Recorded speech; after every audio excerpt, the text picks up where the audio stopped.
I'll call this May 23rd meeting of the Lane County Board of Commissioners to order. Welcome to Harris Hall this morning. Glad you could all make it. We have a relatively short meeting today, but we do have a Budget Committee meeting this afternoon. Mr. Mokrahajski, any adjustments to the agenda? No, Mr. Chair. From the board? Seeing none, I'll move along to public comments. And I won't even go into the dissertation about public comments, since we have no public comments today. Nothing to say about that. Who's going to respond to those public comments? Response or other issues or remonstrances to the board? Commissioner Lycan. Thank you, Mr. Chair. In fact, I was thinking of you this morning, Mr. Chair, with your native land and the unfortunate, horrible incident that happened. Hearts, prayers, thoughts go out to probably our greatest ally in the entire world in England, and especially if people know or have ever followed Ariana Grande, they'll know that these were just children and kids that attended this. And I don't know what the count is, and I don't think that really matters at this point in time, but the act of terrorism was beyond belief. But I do want to, I actually sent a email to CBS News back because of, there was a tweet that came out yesterday, and I thought it was disgusting, by a gentleman named David Levitt, who works for CBS.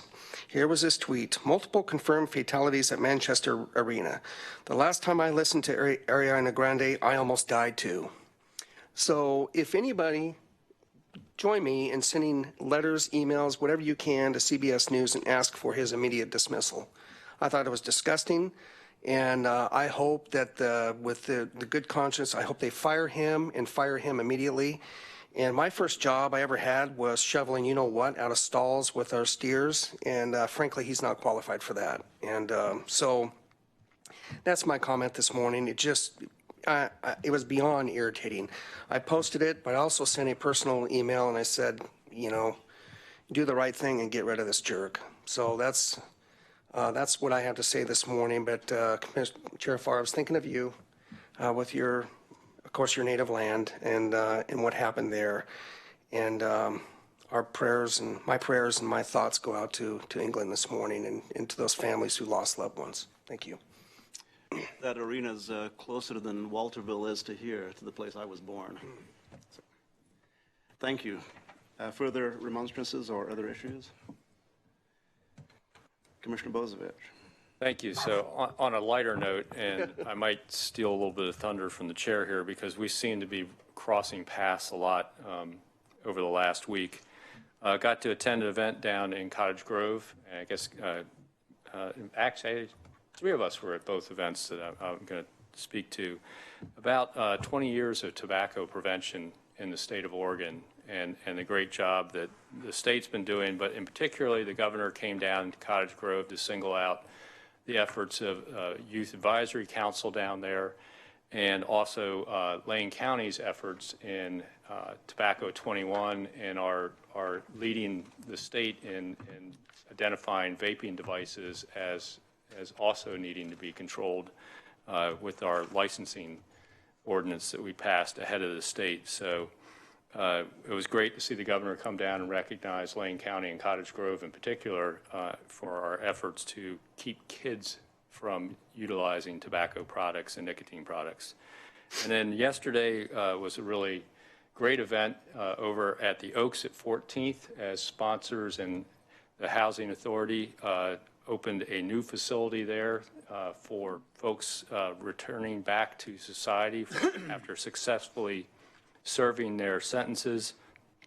Really great facility. I think it's going to be really helpful to avoid recidivism and also provide a needed piece of our affordable housing portfolio. So both great events, and a little bit more upbeat than thinking about Manchester this morning. Thank you, Commissioner Bozievich. Further issues? Commissioner Williams. Mr. Chair, thank you for that. I hope everybody had an opportunity on Sunday to see the Register Guard piece on homelessness, and particularly the challenge in the rural areas regarding homelessness. And I can make copies of this available to all of you if you have not seen it, but I'd just like to take an excerpt from this, and it's in regards to Cottage Grove, and it says, "Cottage Grove is often cited as an example of rural community that has come together to support people who are homeless or at risk of becoming homeless. It has a 21-unit affordable housing project built by St. Vincent de Paul in 2004. A healthy cadre of volunteers step up whenever there is a need. A factor is why Cottage Grove has twice received the All-America City Award from the National Civic League." And there's much more, but it talks about other things in Cottage Grove, community sharing and those things. But I just was overjoyed to see not only Cottage Grove highlighted, but the emphasis on homelessness, particularly in the rural parts of our county and indeed across the state. So with that, anybody wants a copy of this, if they haven't seen it, I would be more than happy to share it with you. It's just a wonderful story, and I also thank the Register Guard for running that. Thank you, Commissioner Williams. I have framed the entire series that Jack Wilson and Eileen Ailshire are doing on homelessness in Lane County, and it's brilliant. This is the most brilliant of all. Thank you. Commissioner Sorensen, did I see a hand raised? No. Then a couple of things from me. I'll discuss that very briefly. The Poverty and Homelessness Board Shelter Committee was scheduled to meet yesterday. Our meeting's been delayed. That is one of the main issues that the subcommittee of the Poverty and Homelessness Board, which I happen to have been selected as a chair, which consists of Jacob Fox, Mayor Lucy Vinnis, and a number of others from different organizations and jurisdictions. We're going to be looking directly at a broad range of shelter issues, all the way from emergency shelter, which the City of Eugene is discussing at length right now, all the way to potentially building our supportive housing units on Lane County property. It's going to take is a committee that's going to be working for 3 or 4 years. But at the opening of the Oaks at 14th yesterday, I had a chance to talk not only about the great project that culminated in its opening yesterday, the Oaks at 14th, the project that's between HACSA and sponsors, but also the City of Eugene and Lane County. We had a chance to talk about how it is one of the steps in the direction toward shelter for people who are most at risk in our community. Now, the folks who are returning to our community, returning to Lane County from jail or prison, are certainly at risk. They're at risk of homelessness, they're at risk of joblessness, and they're at risk of lack of support, both from the public jurisdictions and from private industry. Giving them a place to live, such as we did yesterday, 54 units, is a great step toward making certain that they return into society. Society, that's a terrible word. Return into our community and become a active part of the good things that we're doing in Lane County. Very excited about that. But I had a chance to talk also about Operation 365, which is ongoing, how Operation 365 Housing Homeless Veterans is over 635 veterans housed since it began in 2015. But then beyond that, Mayor Lucy Vinnis was sitting in the audience, and I had a chance to call Mayor Vinnis out regarding our work together on Operation 600, providing 600 supportive housing units in Lane County between now and 2021. A daunting task. Commissioner Williams, you'll be there to help us do it. Thank you. Then the second issue that Commissioner Bozovich spoke about was the tobacco celebration that we had in Cottage Grove. Cottage Grove High School, a beautiful new high school in your hometown. A lot of people were there, including Lillian Shirley, who's the associate director of OHA, and we talked about the value of tobacco cessation and preventing kids from starting smoking. And there was a group of kids from Cottage Grove High School that were there. There were 6 of them who received an award. And to me, and I'm not going to mention names for privacy reasons, but it's all been published. To see kids, when I go out into the community and talk to kids about not starting smoking, they say, okay, yeah, good, right, thanks. What's next? But when kids go out into the community and talk to their peers about not starting smoking, that is powerful, and I was glad to see them recognized for that. And thank you for your part in that, Commissioner Williams, and thank you for being there and standing beside me as I had a chance to meet with the meet with the folks in the room. Did you have a remonstrance to that? If I could just add to that, that was the Cottage Grove Youth Advisory Committee, which is under the direction of the Cottage Grove City Manager. These young people, there is a product on the marketplace, and I'm too old to remember what it is. It's nitrous oxide, essentially. It comes in small canisters. And that Youth Advisory Council has taken that to Salem and presented before the legislature legislation that will be enacted that makes that more difficult to obtain or illegal to obtain. As I understand it, they're just small cylinders of nitrous oxide that they can inhale. And obviously, if you inhale too much of that, it can be fatal. But the legislative effort to ban that stuff, get it out of the marketplace, is a direct result of the Cottage Grove Youth Advisory Council. And I couldn't be more proud of those young people. Well, and I can mention their first names: Ian and McKellen and Fernando and Jennifer. Wow. I mean, one of them's a freshman. One person standing there with them is an 8th grader. These are kids who are so far advanced in making certain that the next generation smokes a lot less, and maybe our dream of the next generation doesn't smoke. Pretty amazing what's happening down there. The last thing I'm going to mention is on a very personal note. 3 years ago today, our middle son, Evan Farr, received his PhD from the University of Virginia 3 years ago. From the politics department of the University of Virginia. Politics, where'd he get that from? But he's now, Evan and his wife, Ann Megan, who also received her PhD that same day, are now professors at Wilmington College in Ohio. Now, think I'm proud about this? Yeah. So any further remonstrances or items from the board? Then we'll move along. Actually, one more thing I see in our audience today, Mr. Andy Smith. Andy, welcome to Lane County. Welcome to Harris Hall. We're past public comments, but I will step back if you wanted to make a public comment. Is that a reason that you may be here? Excellent. Thank you very much. And welcome to Harris Hall. You've probably been here before. I don't recall seeing you. I see you over and over again. I did a triple take when I saw you walking in the door. Good to see you here today, Andy. Andy works, among other things, with our Veterans Committee, Association of Oregon Counties Veterans Committee. So we'll move along then to emergency business. Mr. Mokrahisi, any emergency business today? No, we have none today. I see none. Then we'll move along to the consent calendar. All items listed on the consent calendar are considered to be routine by the Board of Commissioners and will be enacted by one motion.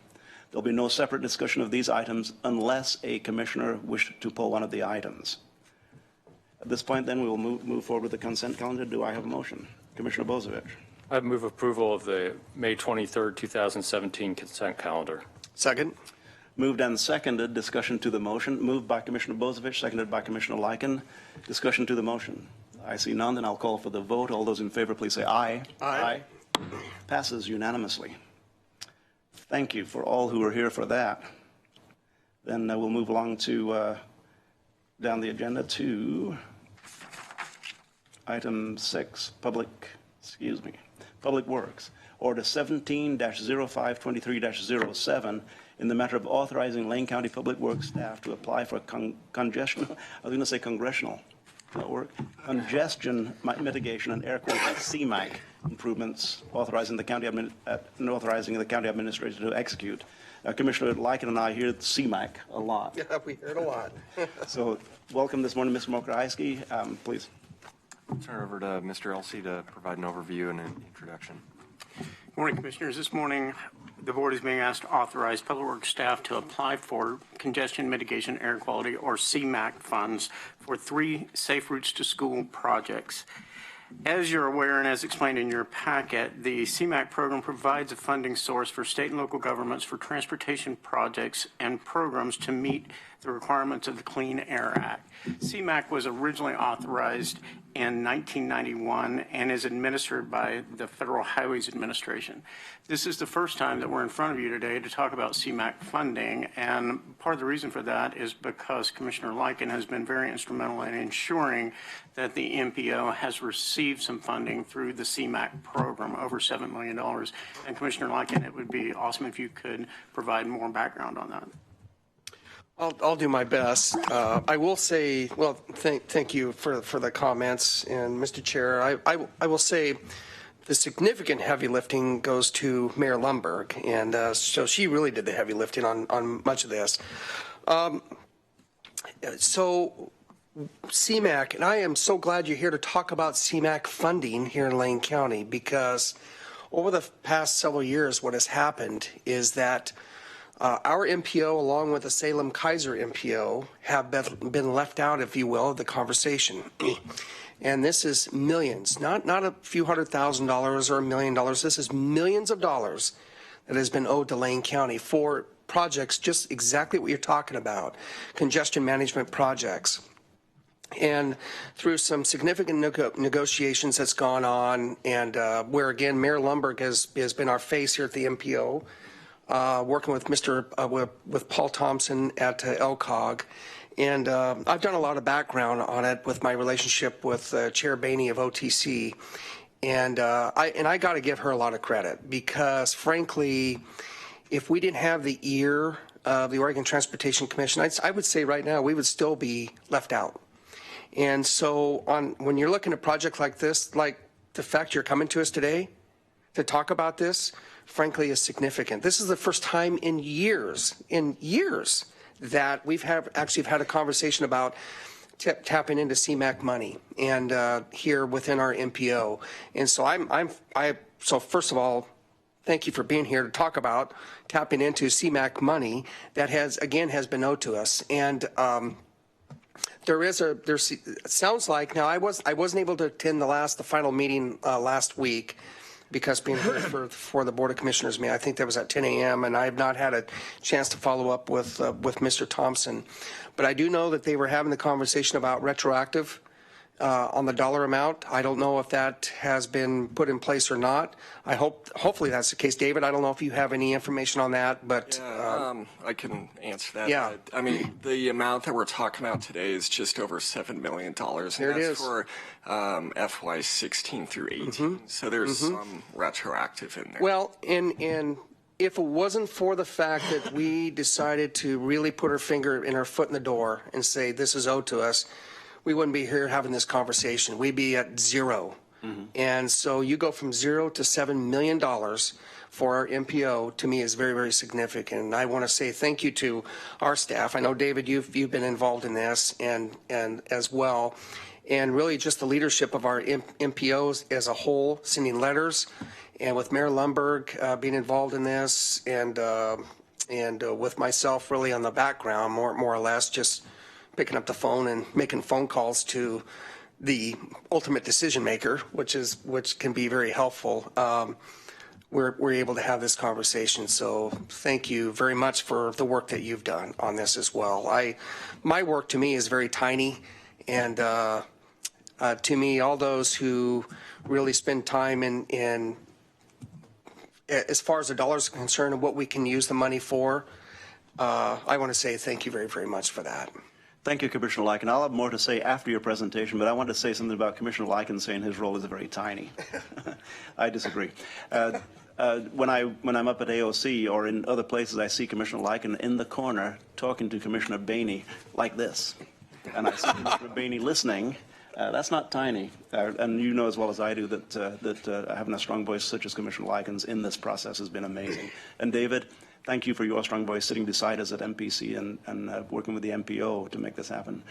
Please, Tim, thank you. Absolutely. And the Oregon Department of Transportation for several years did not recognize that our MPO was eligible for this funding, and Commissioner Lyken played a huge part. And for us to be here today talking about some projects that staff has identified to work with other agencies is just a huge step forward. And I really, really do appreciate Commissioner Lyken's leadership in this. Thank you. And now I'll turn it over to David to talk about the project. Sure. Good morning, Chair Farr and Commissioners. And again, thank you, Commissioner Lycan and Tim as well for your leadership on this issue.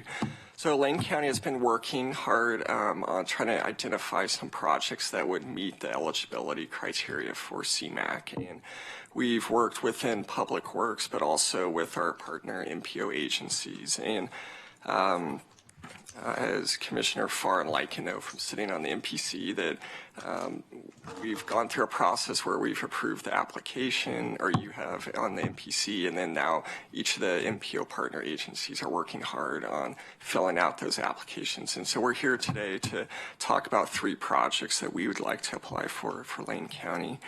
And the 3 that are listed in your packet, we've try to sync these up with the needs for safe routes to school projects, because bike and pedestrian needs really do a good job of fitting the need for, or the eligibility for CMAQ. And then we're also serving the need of our most vulnerable users of the transportation system, with children walking and biking to school. So this is a competitive grant program. So again, we're applying for 3 grant applications. The goal of these projects would be to provide safer and cleaner transportation options to students and also their parents. And ultimately, we want it to result in jurisdictional transfer of these facilities, because each one of these projects, it's located in either Eugene or Springfield. And so we've been speaking with staff from those agencies on these projects, and the goal is to receive the funding for these, and then at the end of that, once it's built to urban standards, we would go through a jurisdictional transfer with the goal of getting that off of our long-term county maintenance obligations. The local match required is 10.27%, so that's standard for most of these federal types of funds. We've coordinated with Eugene and Springfield staff, and they've committed to helping us with half of that match. And so, again, depending on which project is funded. So the 3 projects in your packet that you see, there's the Yolanda Elementary and Briggs Middle School projects, and that's constructing missing bike and walking infrastructure to fill the gaps on Yolanda Avenue, 23rd Street, and 31st Street, and that's in Springfield. Centennial Elementary is completing a sidewalk gap on a portion of what Menlo Loop in Springfield. And that one, if you look at those attachments we had in the packet, it's a pretty small segment, but it's an important segment. And it's right where the parents are dropping children off. And so there's a lot of activity with vehicles. And then we need that portion of sidewalk to safely accommodate children walking. And then the 3rd one listed is Howard Elementary and Cullen Kelly Middle School. And that's constructing bike and walking infrastructure on North Park Avenue and a pedestrian crossing at Maxwell Road in North Park in Eugene. Maxwell Road is labeled as an urban collector arterial, and this posted speed is 35 miles per hour. There's an existing marked crosswalk, but it's in, I'd say, pretty poor condition. There's no lighting for children to activate to safely cross there. And again, this is a competitive application process, so we wanted to apply for all 3 of these projects, but because of the unlikelihood of having all 3 applications funded through this particular cycle, we wanted to talk to you and get your input on a priority order in case it comes to that, like when we're at the MPC, for example. So based on these projects, and again, all 3 of them really are needed, but based off of staff's review and consideration of these, our recommended priority order is for first would be the Yolanda Elementary Briggs Middle Schools. And really the reason for this is that it serves 2 schools, and it's also the furthest along in progress with our partner agency, Springfield. We're also, we've reached out to the school district there, and So they, for example, City of Springfield already did put in some bike lanes on their portion of Yolanda. That's their jurisdiction. And we want to continue that on the county portion as well as the sidewalks. This would also provide a really critical connection on the sidewalk to 31st Street, and that would connect down to the eWeb path, which is just a really great regional path. And so then that would provide that direct connection for students going to and from school.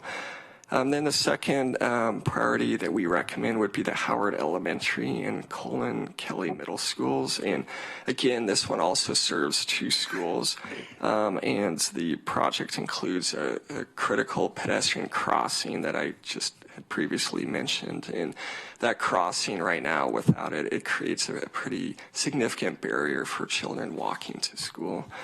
And then the third priority that we think would be Centennial Elementary. Again, this is a really needed project, but it is a small segment, and it serves 1 school. So with that, I'll leave it open for your input and any questions. Thank you, Ms. Riza. Thank you, Mr. Elsey. Anything further before we discussion?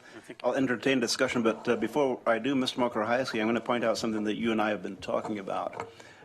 But in light of these projects, and in particular in light of the Howard Elementary project, the urban-county interface, the thousands and thousands of people who live in an urban environment but receive county services adjacent to city services, quite often to the detriment of the livability of the county, the people who actually live in the county. Sometimes it's parking that interferes on Howard Street, Howard Drive.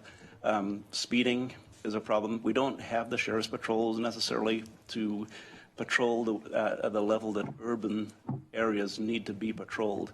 And I'm hoping that we can move forward with what we've discussed as an intergovernmental agreement in Eugene, particularly in this area regarding traffic, in particular, including parking.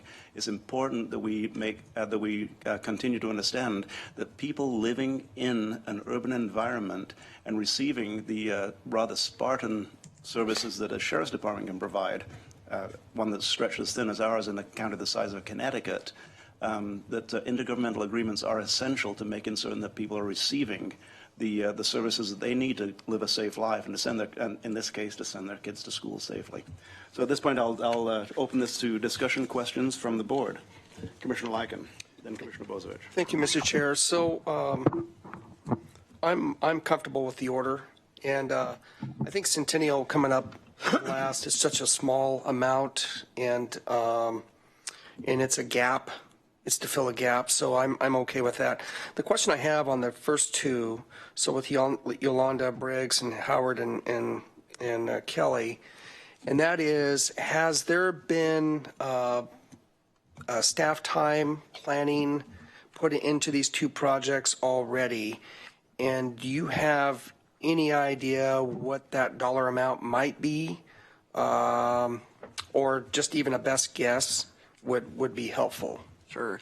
There has been some staff time spent really on all 3 of these as we've gone to this point, just working with each partner agency's staff, for example, brainstorming their project list, ours.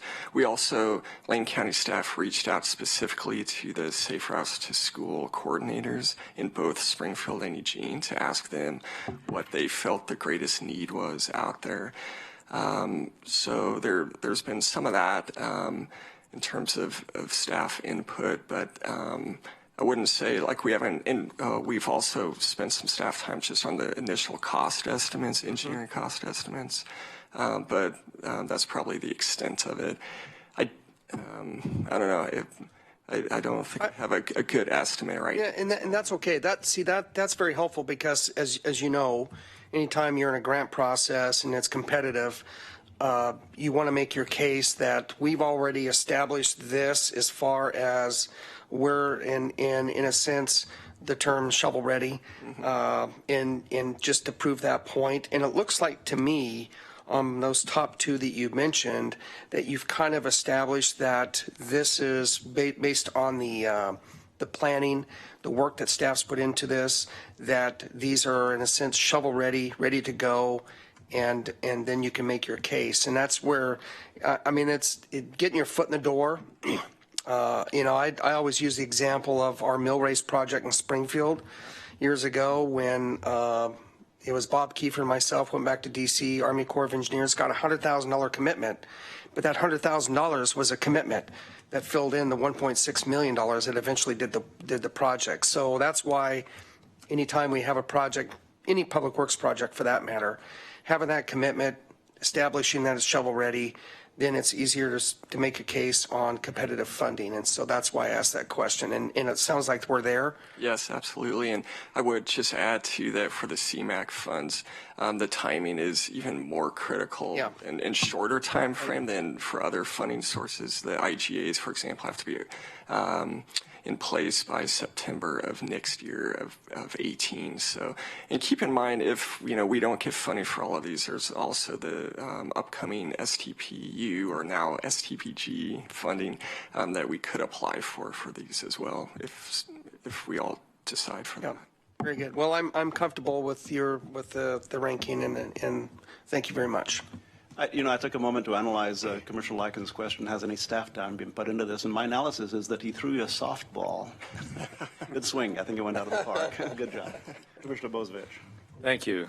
So it's really great that Commissioner Lyken and Mayor Lundberg and others have been able to get our MPO recognized and included in this funding. But I will note that rural Oregon is still left out when it comes to this kind of funding.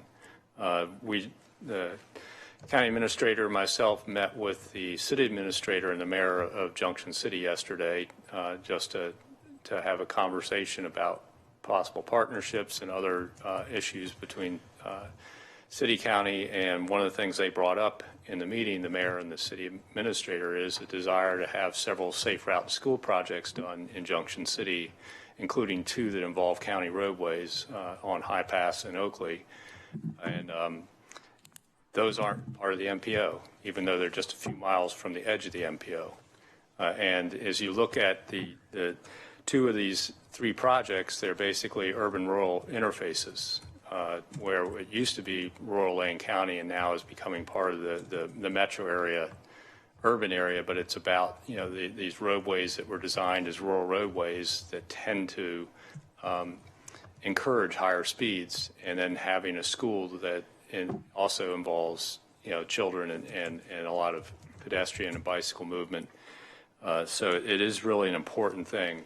And looking at the priority list, if I was just to start with not knowing that there was work done on any of the projects, I would have probably flipped Howard and Yolanda because I just personally know the Howard Kelly Middle School area, having lived around the corner from there, and our regular cycling route, we used to ride right past both those schools to get up to the bridge over the Northwest Expressway and the railroad tracks there at Maxwell. And that was probably one of the sketchiest areas of our little route to the neighborhood because it was so highly trafficked with absolutely no shoulders and no place to get away from the traffic. So that's a really key area to be improved, and I understand why it's on the list. Likewise, there's a really pretty popular ride in this area called the Mackenzie View Loop, and the return route to that comes right past Yolanda Elementary. So I'm real familiar with that as a cyclist also, and that's another area that's not exactly well designed. So I think both of those projects are really well thought out as critical needs in the metro area. And the fact that the Yolanda project has a little bit more invested in it as far as design and ready to go, I can see why staff is putting that forward. So I have no issues with the priority order that staff is proposing. Thank you, Commissioner Bozievich. And the MPC is made up of Coburg, Eugene, and Springfield and Lane County. But that being said, it does not only consider urban issues. For instance, I do believe I was just reminded by Commissioner Lyken that Oak Ridge has received $600,000 in CMAQ funding. Now, Lane County is huge, and it's been an uphill battle convincing everyone that Eugene and Springfield, the metropolitan area, is not rural. That's the nature of getting the CMAQ money. we've been ignored for so long. The rural part of Oregon is Multnomah County, right? Wrong. So moving along, further discussion? Then we have before us an order, and I think you heard from the commission that the order that you've recommended is meets with everybody's approval. So then we have before us order 170523-07 in the matter of authorizing Lane County Public Works staff to apply for congestion mitigation, etc. Do I have a motion? Commissioner Lycan. Thank you, Mr. Chair. So I'd like to move approval order 17052307, the matter of authorizing Lane County Public Works staff to apply for congestion mitigation air quality CMAQ improvement program funds, authorizing commitment of matching funds, and if successful, authorizing the county administrator to execute associated intergovernmental agreements. And this is based on the recommended projects in the priorities of the projects. Second. Moved by Commissioner Lycan, seconded by Commissioner Bozievich. Discussion to the motion. I see none. I'm going to offer my thanks once again for the work that you do. When I go to MPC meetings, I feel very well supported by staff, and the briefings that you give me ahead of time in writing and in person, it would be difficult to do the work without the intense analysis that you provide for us. Thank you very much, David. Mr. Elsey, thank you very much. Agreed. I will call for the vote. All those in favor, please say aye. Aye. Passes unanimously. Thank you very much. Reminder that we do have a 10 o'clock time certain.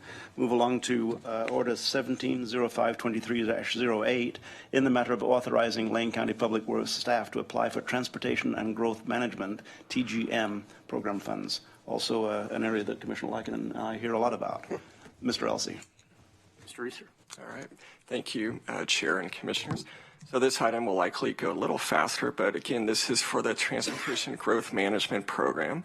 And actually, this ties in, I think, well with the comments from Commissioner Bozievich just now about trying to make sure we're addressing some of the rural needs in Lane County. And what staff is proposing with this project application is to receive $200,000 of funding for a Lane County, so countywide bike and pedestrian master plan.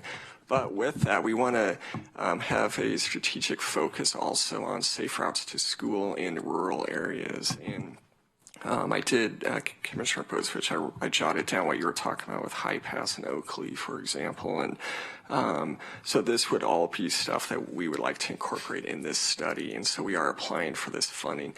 As a reminder, TGM, it's an annual grant cycle, so there is an opportunity every year to apply for it. And we do feel like right now it's a ripe time to apply for this particular funding source with this project, because we're wrapping up the transportation system plan for the county. We've been working with the bike tourism studio, for example, so we can leverage some of those resources in the public outreach with that.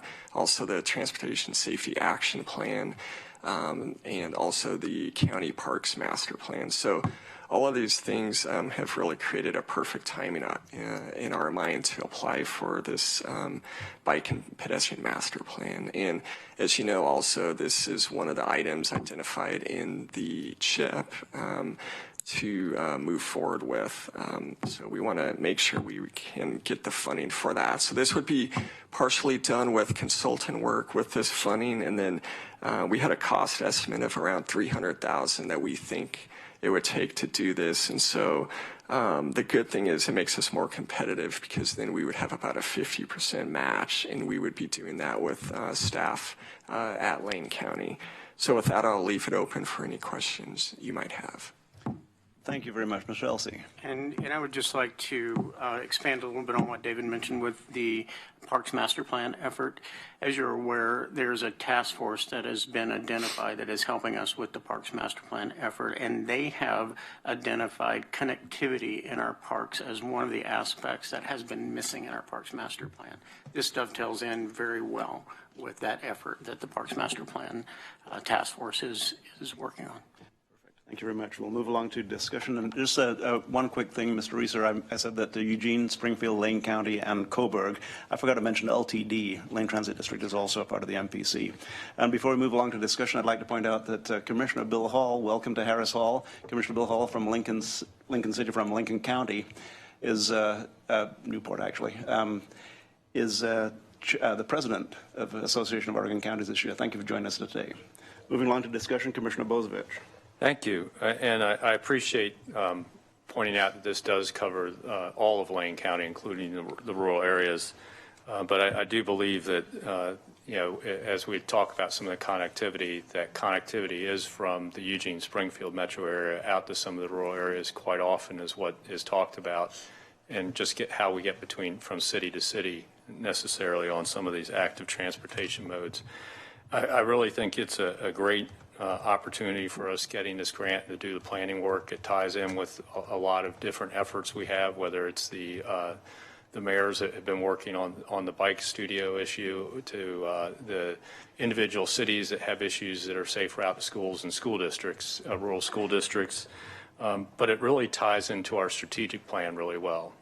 And in fact, our community health improvement plan, and that we were looking at how could we use transportation and land use planning to promote active transportation and help our citizens have an opportunity to be healthier in their transportation choices. And I think this planning effort will be one more step in trying to fulfill a goal of the boards in our strategic plan. So I appreciate the work, and I appreciate you guys trying to find creative ways of getting the resources to execute our strategic plan. Thank you, Commissioner Bozovich. Excuse me. Further discussion? I see none. Then we have before us Order 1705-23-08. Commissioner Lycan. Thank you. Thank you, Mr. Chair. So I'd like to move approval of Order 1705-23-08 in the matter of authorizing Lane County Public Works staff to apply for Transportation and Growth Management Program funds, authorizing commitment of matching funds, and if successful, authorizing the county administrator to execute associated intergovernmental agreements, and this is option 1. Second. Moved by Commissioner Lycan, seconded by Commissioner Bozovich. Discussion to the motion. Commissioner Sorensen. Thanks so much for your presentation today. I just wanted to make a few remarks about that Safe Routes to School effort. You know, it's a pretty big tragedy that we see children killed in Oregon by traffic accidents, and it's all totally preventable in either the design or enforcement or operation of motor vehicles, totally preventable. And so when we have an opportunity, such as now where we've been given an opportunity to apply for this grant, we really ought to take advantage of it. I really want to thank you and the commissioners that have been involved in getting us this authority. Clearly, the children in our community are not less important than the children in other communities that have received these kinds of grants. So I think it's great that we're pulling together and getting this money together. As far as which route, I guess I would leave that to your view or the views of the commissioners. I've been at both locations that were being discussed, and I guess it would be a difficult choice, but I think someone has to make that decision. I think it's a good decision from what I see. And I just wanted to say that I've participated in Safe Routes to School efforts in Eugene, in particular with the City of Eugene and the Eugene School District, and it's a very popular program. It's one that works well, and it has prevented deaths. So thanks a lot. And Commissioner Sorensen, I'd like to say I sat in the back row over there for years watching you talk about Safe Routes to School, and not just Eugene School District, but Bethel School District also. Irving Elementary received new sidewalks through the Safe Routes Safe Routes to School. So Commissioner Sorensen, thank you for your heavy lifting in this issue. So we have before us 1705-2308. I will call Commissioner Lycan. I apologize, Mr. Chair. Call for Commissioner Lycan. Just one last thing, because I think Commissioner Bozovich has touched on something I think is very key here, and this is the rural part of Lane County. And I actually really appreciate this. As you know, there's a lot of conversation email going back and forth this week with myself and Alex Kyler and our lobbyist back in D.C. And a lot of this is predicated on the announcement from Secretary Chow about a week and a half ago. She gave a major speech and talked about that rural transportation is going to be a top priority of this administration.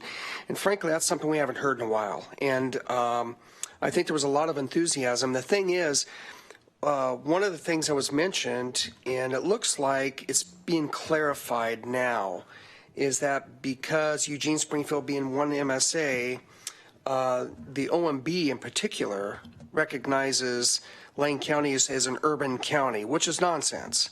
But it looks like that definitions are being worked out, the fact that it's not. And so I got a good email this morning from Mary Cronin, which I will share. I sent it to Jay. I'm sorry you don't have your laptop today, your iPad, but I sent it to you and Rick Ingham as well, because a lot of conversation on 126 West and how that can potentially be paid for, and what we can do. And just the latest update, I sent it to you. You may have been en route to Tim and David and Becky, all of you, so as well. But I think it kind of breaks it down that we should be fine and qualifying for what I call rural transportation infrastructure dollars, and whether it's through Tiger grants, whatever the case may be. Frankly, that's very good news, and I think that and it goes along right here with this topic of conversation, the TGM grants, and because when you're talking about all of Lane County, to me that's going to be a significant piece, because the earlier conversation we had, Commissioner Chair Farr, you mentioned that's MPO in the CMAQ money. That's within the MPO.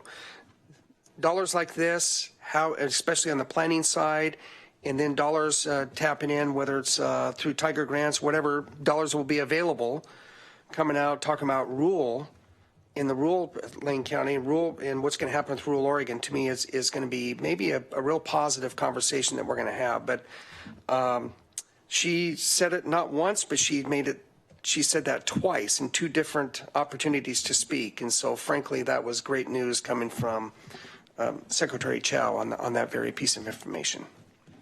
Thank you for that, Commissioner Lackinen. You both point out that Lane County's roads are very varied. We have Howard, which is completely embedded inside Eugene's UGB, River Road, which leads from the UGB all the way to Portland, ultimately.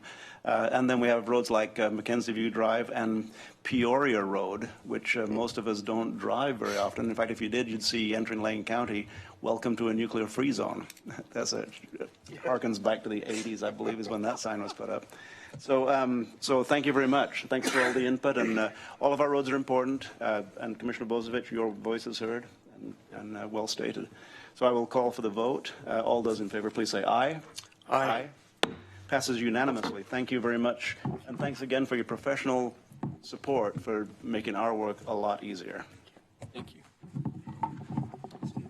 We have a 10 a.m. time certain with the Health and Human Services on Order 1705-2309, the Stepping Up Initiative, but we have a little bit of time. I see most of the participants are assembled, but Mr. Mokrahajski, we could move along to county administration announcements. Happy to do that, Mr. Chair. Just a few announcements for you. I want to give you a quick update on the election from last week. Just a brief recap. We had a 28.8% turnout. There were 70,632 votes cast out of 245,092 registered voters in Lane County, so 28.8% turnout. On the jail levy that was approved, there were 50,349 yes votes and 18,695 no votes. That was a narrow victory of 72.92% on the jail levy. So great work there on the Sheriff's Office, to the Board of Commissioners, and to all of our partners in the community and the public safety arena and elsewhere. I want to share with the commissioners, I'm going to forward you a link to a story that I don't know if anyone caught 60 Minutes this weekend. There was a story about the Cook County Jail. It was a really, really good story, and I thought there were a number of parallels to what we've done here with the sheriff and the Board of Commissioners. And and our team has done, particularly through the budget process, to recognize the significant challenges in the jail as we've now increased staffing and allowed for additional beds in the jail. There's also been a recognition of the significant number of inmates that face mental health issues and the need to treat those issues. So just a couple things that, that I thought were really interesting. That the sheriff in Cook County is actually a former prosecutor, and so he talked a lot about seeing from that side of the role of being a prosecutor and prosecuting crimes, and spent a lot of time working with inmates in the jail. He identified, he said that he felt about 50% of the individuals in the jail, and they have 7,500 individuals in the jail in Cook County. Interestingly, about 50% of those individuals shouldn't be in the jail, that most of them are being held before they meet trial and can't make bail, that a significant number of those individuals face mental health issues and other socioeconomic challenges. The warden in the jail is actually a psychologist. So he very intentionally hired someone who had that type of background. And so anyways, I'll forward that to you, but I wanted to give a little context. And again, I think it's interesting, just given the investments that we've made. The board has supported adding 3 mental health positions in the jail in the current budget, adding a probation officer in the jail to work with offenders to help transition individuals back into the community upon release. Really interesting. And Lisa Nichols is here, of course, Lisa, and the great work and that she has done with the public safety team and the mental health summit group and all the work that's happening there. Those conversations last year during our budget process, and Carla Ayers from our behavioral health operation is here as well. Those conversations last year during our budget process, we really leaned not only on our public safety staff, but our mental health team to identify opportunities to make investments that would help reduce the cycle of crime. Remember, we talked about we have that public safety graphic that talks about the different components of the public safety system, patrol and law enforcement, incarceration, prosecution, the court system, supervision through parole and probation, and then those mental health and community-based services in the middle that we're trying to direct people into. Another quick note, Mr. Chair, tomorrow afternoon we'll have the kickoff of our crash investigation team. We've talked to the board about this, and the board has identified it as a goal in your strategic plan to really work on improving traffic safety in Lane County. So we've put together a team of officials in Lane County from our public works, engineering and transportation planning, from our health and human services public health division, and from our sheriff's office to all start working on identifying the key components of traffic safety and crashes that are happening in Lane County. We know that education, enforcement, and engineering are the 3 components that are really impactful for traffic safety. So you'll hear more about that, but I just wanted to let you know that team is starting to meet beginning tomorrow. And then finally, we have a meeting on Friday with officials from the University of Oregon, from now the School of Planning, Public Policy, and Management at the University of Oregon. You remember the county day that we had, and we invited those folks, and the professor that led that group, who's relatively new, has been here for about a year. They really want to work with Lane County on identifying opportunities for a direct connection to have students from the School of 3 p.m. Have internships and longer term employment. So we've talked a lot about creating that pipeline of talent from the University of Oregon into our organization. And so we're meeting on Friday to start identifying how we can have central points of contact between Lane County and the School of 3 p.m. To make sure that we're tapping into that great resource. So that's all I have, unless you have questions, or you want me to keep talking for another 7 minutes. No, I think we can cover it pretty easily, Mr. Mokraisi. Any questions from Ms. Mokraisi?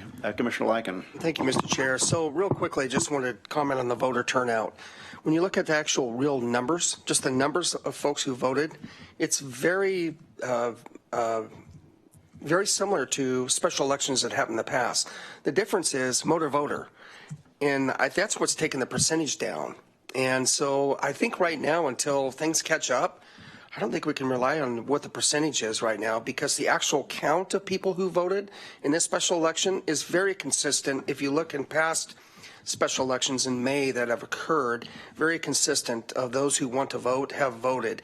In fact, if you take motor voter out, it's probably closer to 35%, which is, guess what? That's a common, very common special election.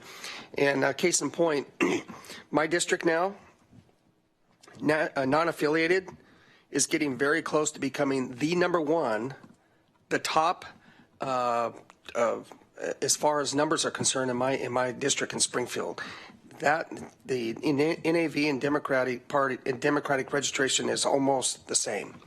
And so I think part of it, they're added, and if they don't change, they're just there, and whether they vote or not. And so so I think it's kind of interesting the way this has all occurred.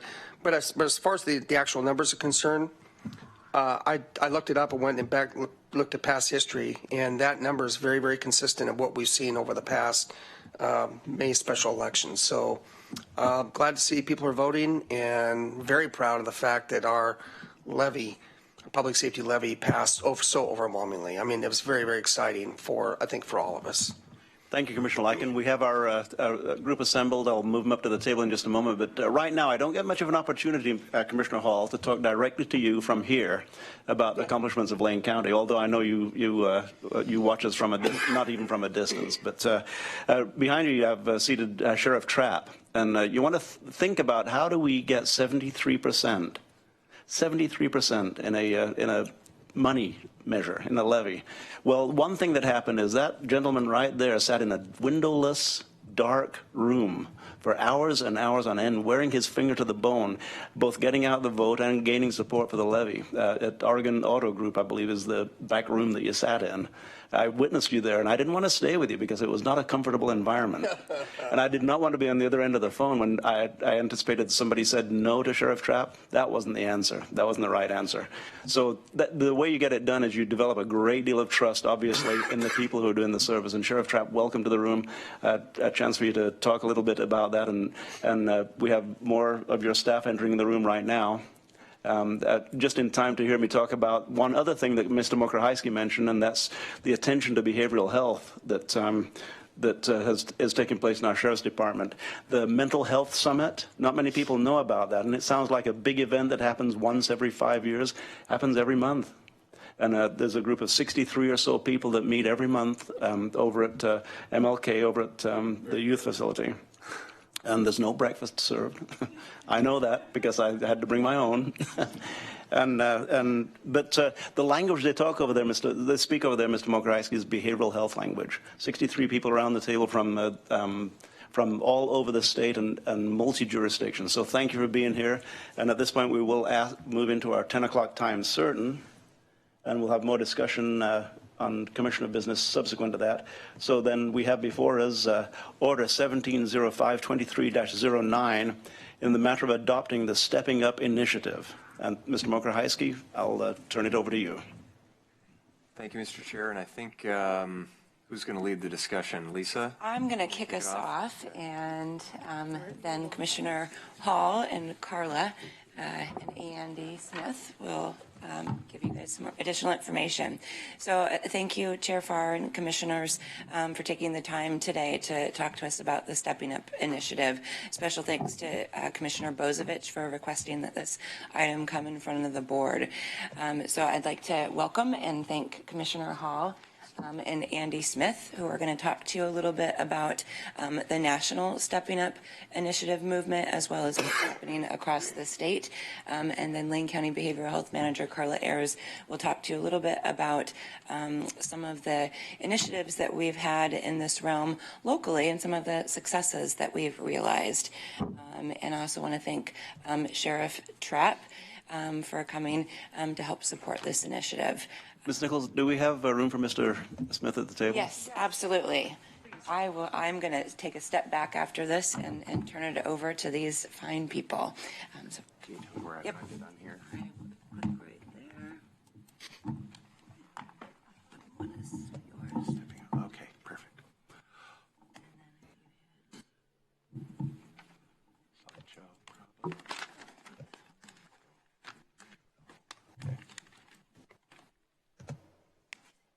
You know, while you're doing that, I'm going to warn you, I like to get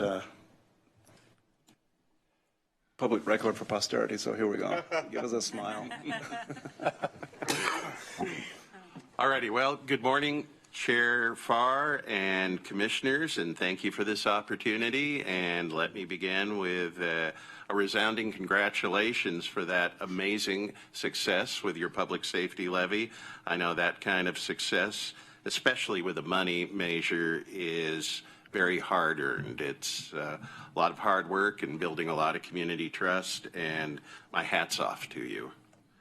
And I appreciate the opportunity to be part of this presentation about stepping up. As you already mentioned, Mr. Chair, I am the president of the Association of Oregon Counties this year, and I have made the Stepping Up initiative my focus for my presidential year.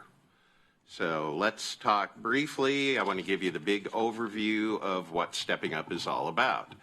And I think this will be really reaffirming things I'm sure you all know, that compared to only about 5% of the general population having serious mental illness, about 17% of the folks in our jails have serious mental illness, and 72% of that group have substance abuse disorder co-occurring. So really this is a complex problem. All kinds of factors are driving this crisis. You know, the fact that people with mental illness are much more likely to be arrested for minor crimes. Once they're incarcerated, they tend to stay in jail longer. They generally have less access to health care. There is a higher risk of recidivism.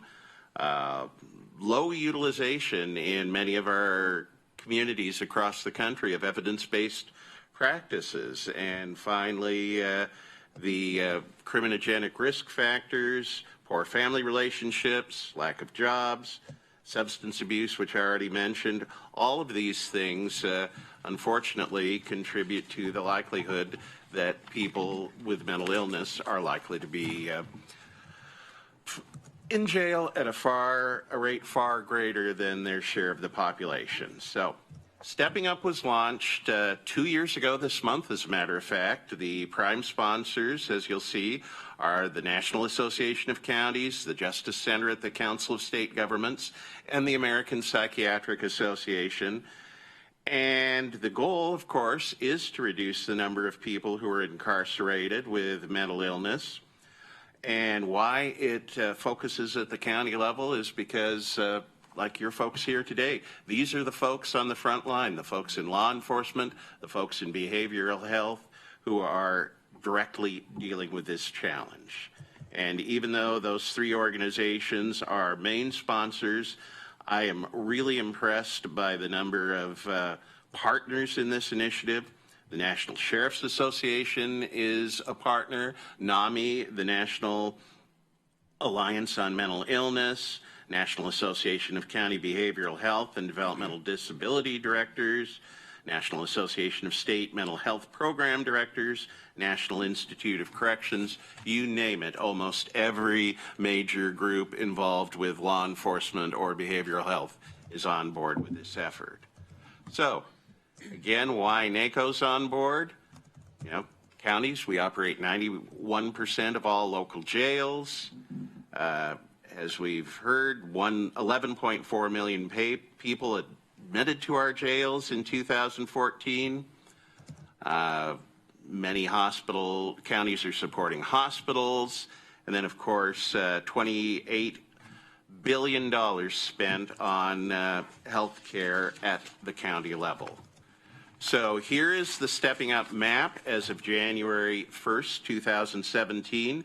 322 counties on board with the initiative. I think we have since hit the 350 county mark. 42 states represented, 122 million people, or more than a third of the whole population. Here in Oregon, we've got 13 counties on board as of this moment. One of the nice things here, you'll see by this pie chart that it's nicely proportional. We've got very large urban counties down to rural and frontier counties taking part as well.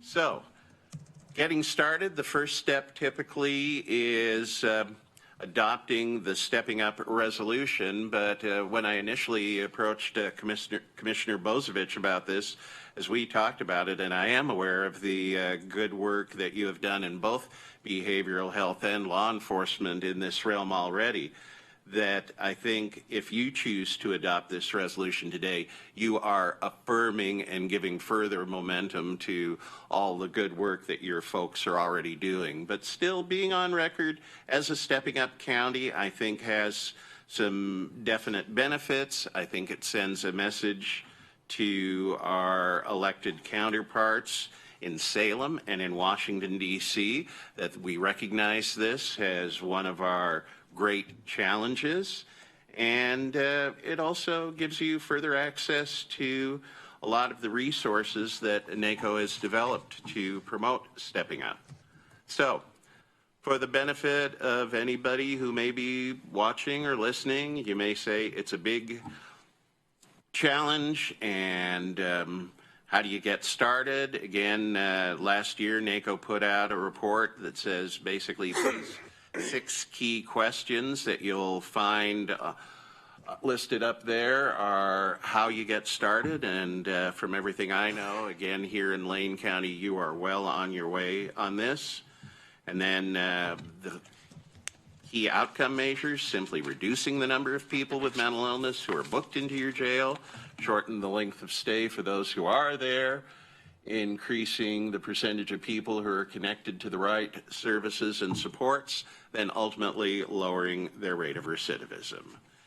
And as I mentioned, NACO has a comprehensive set of resources, webinars, tools, best practices, a bit more about that on this slide, but also, if any of you are planning to attend the NACO annual conference in July in Columbus, there is going to be Stepping Up programming there as well. So really a very comprehensive program, and just the other observation I'd have is that really this is not so much as introducing something new as in bringing a certain focus and branding to a lot of the best practices that counties have already pioneered. I am finding in my own county that it has provided a focus that helps not only elevate to make sure all of us within the county organization are on the same page, but it's really been a great tool to engage further public interest as well. So there is Andy Smith, and oops, I'm sorry, I guess I didn't get the updated version here, but Andy had added his contact information, but I think you all know how to reach Andy at AOC. And then Nastasia Walsh is NACO's program manager for Stepping Up. So that's what I've got. If you want me to answer questions now, or if you want to hear from your other panelists. Well, thanks. Your pleasure. Thank you, Commissioner Hall. I'm going to mention, Yes, please. if you look at our material today, there are 15 bullet points surrounding recent work of Lane County in this area. So what I'm going to tell you is it's not going to be a heavy lift for you here today. We're launching at the bit, as a matter of fact. I will be in Columbus, and I'll follow your lead back there in researching and getting more information. Also point out that 2 of our principal operators as far as our public safety system are in the audience with us today.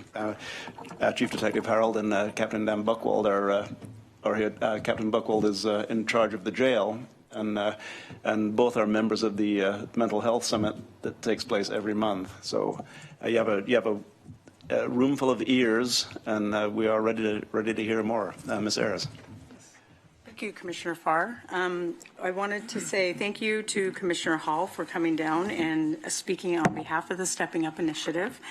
Let's see, as he referenced, there is a national overrepresentation of individuals with mental illness in our jails, and this is something that we've also realized in Lane County. We've had a number of efforts underway to reverse this, and would like to spend just a few minutes highlighting some of that. In January of 2014, the Public Safety Coordinating Council adopted a motion to create a task team and conduct an analysis on behavioral health and criminal justice. This is a very confusing map. The team coordinated with the Gain Center to complete the sequential intercept mapping that entails 3 primary objectives. First, create a comprehensive picture of how those with mental illness and co-occurring disorders flow through our criminal justice system. Second, identify gaps related, resources and opportunities, and finally, develop priorities to improve our system. With this information in hand, we created a work plan and have been working to make the identified improvements. Thank you, Lisa. Okay. So Intercept 1 and 2 are composed of law enforcement, emergency services, and initial detention and court hearings. Included amongst those accomplishments in these areas are the opening of Hourglass Community Crisis Center, expansion of mobile mental health crisis services, and implementation of the LEDS mental health database. For Intercept 3, jails and courts, a number of accomplishments have been realized. In last year's budget, you approved the addition of 3 Lane County mental health specialists to work in the jail. All 3 of these positions have been filled, and these staff are coordinating with other jail health services and the Jail Intercept program to reduce recidivism. We also saw the addition of the Circuit Mental Health Court and the Eugene Community Court in this past year.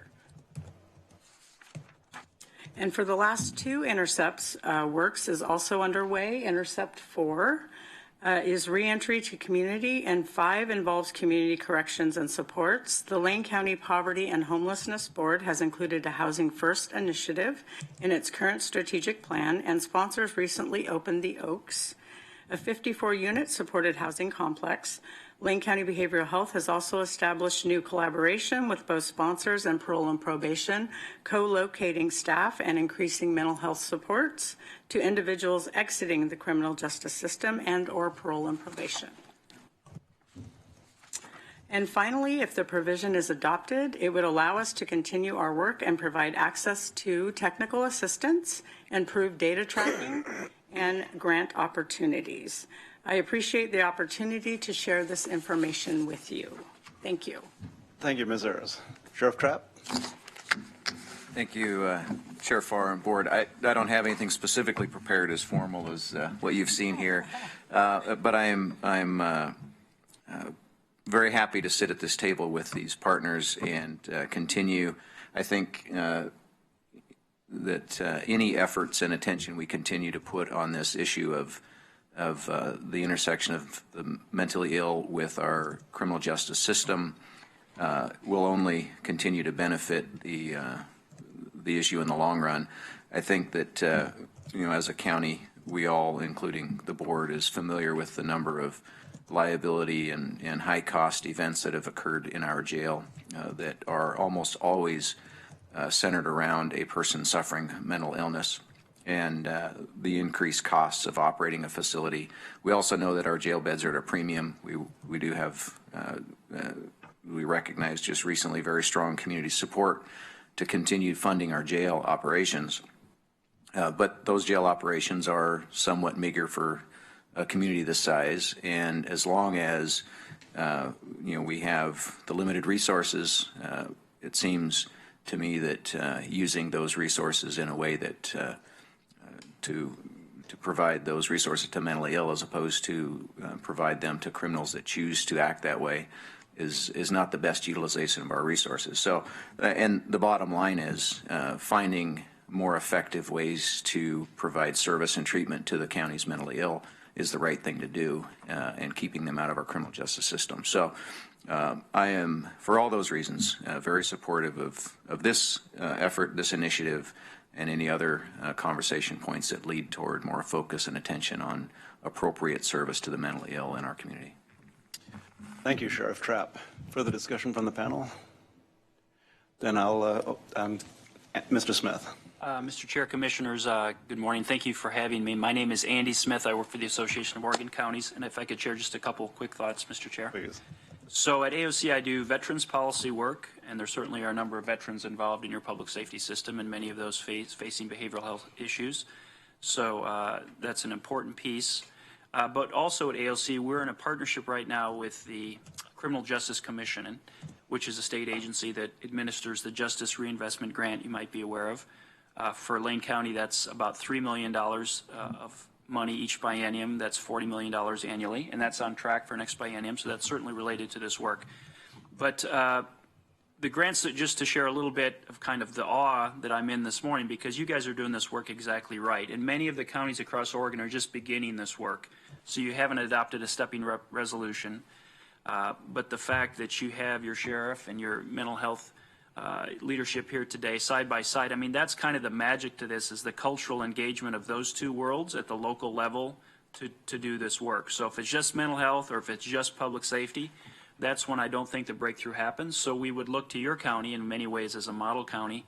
And the grant that I referred to with the Criminal Justice Commission, we have 15 counties in Oregon that don't really have the support for their LIPSIC, which is your local public safety coordinating council. You may be aware of that. I know Commissioner Bozovich is, because he's very active in that world. Recently been appointed to the Criminal Justice Commission, I believe. So thank you for that. But what we do with these other counties is we, not from AOC centrally, but we've employed through this grant, we have local LIPSIC coordinators. So just to give you a sense, Susan Soward, who's your LIPSIC coordinator, who I'm sure is involved in this work, she's kind of a mentor for many of our counties that are just getting off the ground in this work. So you guys are doing great. I would say the advice for us is stay out of your way at AOC, and maybe I'd share for you guys as commissioners, stay out of their way, just support them. Because this is local frontline work. It's policy work, but at the core, it's operational work. So if we could continue to just to do that, the sequential intercept model that you referred to, that is kind of the gold standard in terms of how you think and map this system. In terms of there's 1 through 5, and you guys are very active. Really, it sounded like in all 5 intercepts. So that's exceptional. Maybe the only other thoughts that I would share perspective-wise is that AOC, a few years ago, we were active, and you guys are probably very active in your CCO. And remember, in your CCO world, you had the triple aim, which is 3 things. And I'll make an analogy because to me it kind of makes sense. So in the healthcare world, the triple aim was better population health, better individual care at lower costs. So that's kind of those are the North Stars of healthcare reform through your CCOs. In this world, it's kind of similar in one sense. Is you want better outcomes for people with mental illness and their families. That's 1. You want increased public safety. You want to do it in a way that increases and that actually advances public safety. And 3rd, if you can do it in a smart way, what you may find is that you'll relieve your public safety, some of the burden on your system in terms of costs. And there certainly could be cost savings, maybe not cost reduction, but cost savings. So I think the potential is there. And this work at the local level is really the outcome of what happened in the 1960s, as you know, when we deinstitutionalized and we really didn't build a community mental health system. So that problem has kind of been kicked around and moved around for decades. And then jails have become the largest mental health institutions in the country. So Los Angeles has something like 10 or 15,000 people, might even be 20,000 people. You wouldn't have that many in Lane County, of course, but it's exactly the same across the entire country. So I wouldn't go on any more than that, other than to say that the immediate opportunity that I know you guys are connected to is the justice reinvestment piece. And we do work with the Criminal Justice Commission and ways to leverage that resource for these types of issues. And I know you're doing that work as part of your justice reinvestment. So again, thank you for the opportunity to join you today. Thank you, Mr. Smith. And I will mention that recently we conducted a very extensive performance audit of our behavioral health system in Lane County and came up with a number of points, but mostly that they're doing a great job. And we have 15 bullet points here to support that. So we'll open it up then. Ms. Nichols, anything before we open it up for questions? Okay, then questions, comments from the board. Commissioner Williams, then Commissioner Bozovich. Thank you, Mr. Chair, and thank you, folks, for your presentation. I had the opportunity several weeks ago to do a tour of the jail, and I had some preconceived notions about jails and incarceration and offenders, and I must say that my eyes were opened in many ways about the complexity of jail operations. It's not just about warehousing offenders. It is so much more. I learned a great deal from that tour, but the one thing that touched me at a very, very deep and personal level was the incredible degree of compassion that I witnessed among the staff and personnel that are running and administering the jail. It was a real epiphany for me to observe that. And I was very touched, and I'm still very touched at that high degree of compassion and understanding that many of these people are there because they have a mental illness, substance abuse, or other incredible challenges in their life. And I guess that suffices to just say that very, very moved that there is that element of compassion and understanding and the opportunity to rehabilitate these people so that once they regain their freedom in their lives, that they don't reoffend. We attended that opportunity yesterday for housing for the folks who have previously offended and giving them the second chance that they need to be good and productive citizens and neighbors. And so with that, thank you again for your presentation. Thank you, Mr. Chair. Thank you, Commissioner Williams. Commissioner Bozovich, then Commissioner Lyken. Thank you. I come at this from several different angles, and I really appreciate that President Hall had confidence in me to appoint me as co-chair of the Public Safety Committee at AOC, which gave me the opportunity to then be a member of NACO's Public Safety and Justice Committee. It's a kind of an automatic appointment. And at the annual legislative conference was where we heard a lot about stepping up. And what was interesting was, as I went to different sessions on stepping up, I kept saying, we're doing that, we're doing that, we're doing that. And it's like, we could be actually giving some of these seminars, and I realized we really need to just go through actually adopting the resolution, participating. But, some people may not be aware. My father was a functional alcoholic. I've got two brothers that are dealing with addiction issues, one that's a recovering addict, one that won't admit he's an addict. So I understand this quite a bit, and it's interesting that when my mother remarried, she married a psychoanalyst. So, and then my younger sister became a psychiatrist and actually had a forensic fellowship and actually practiced here in Oregon, and gave up her practice because it was too depressing to deal with the forensic population, and was having difficulty in continuing that practice. It was through her that I got to understand the difficulties of inmates with mental health issues, and in just trying to get their subscriptions filled for medication that maintains their mental health once they enter the jail population, and some of the delays in doing so as she was dealing with folks that were referred to her and all this. And that has changed significantly in our jail system. And it's been such a progress we've done. But, yesterday was an anniversary I'm sure Commissioner Lyken remembers very well. And I'll just mention three names that everyone in Lane County can associate with mental health in the criminal justice system. Brian Babb, Cheryl Kidd, Kip Kinkle. This is an effort we really need to step up and continue in Lane County. So with that, I'll just say I strongly support this resolution. Thank you, Commissioner Bozovich, and thank you for retaining the memory of the tragic things that have happened in Lane County, things that we can use as lessons and things that we can move forward to prevent future occurrences. And Commissioner Lyken has a lot to say about that. Commissioner Lyken.